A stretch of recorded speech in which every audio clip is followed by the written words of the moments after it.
किसान भाइयों नमस्कार।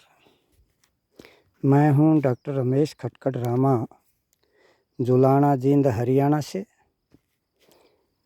और आप देख रहे हैं मेरे महाराष्ट्र स्थित एक कृषि फार्म पर चने की फसल। चना रबी के मौसम की प्रमुख दलहनी फसल होती है। कई बार सवाल आता है कि चने में नाइट्रोजन युक्त खाद यानी कि यूरिया डालें या ना डालें। तो किसान भाइयों, इसमें से एक झाड़ मैंने उखाड़ा और ये इसकी जड़ आपको दिखाई दे रही है। इसमें आप सफ़ेद रंग के ग्रंथि यानी कि नोडल्स दिखाई दे रही है, देख रहे हैं।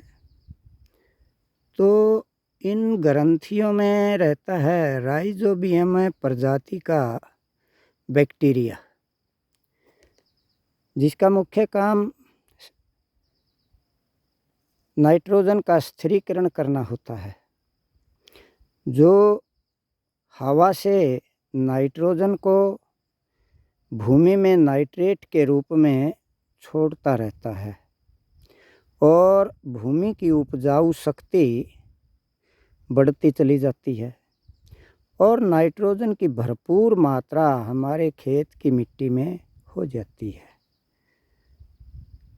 अब जब हमारे खेत में नाइट्रोजन इतनी अधिक होती है कि चना तो लेता ही है, उसके बाद भूमि में भी एक्सेस मात्रा में छोड़ देता है।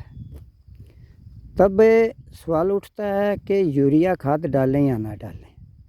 यूरिया नाइट्रोजन की पूर्ति के लिए दिया जाता है और नाइट्रोजन पहले से ही भरपूर है,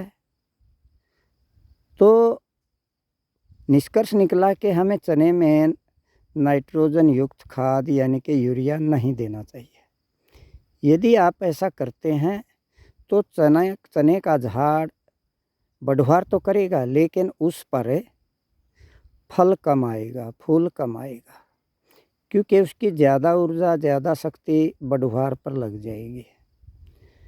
तो इस निष्कर्ष निकला कि हमें चने में यूरिया खाद नहीं देना चाहिए। आप समझ गए होंगे, ऐसा मुझे लगता है। देखने के लिए धन्यवाद। जय हिंद।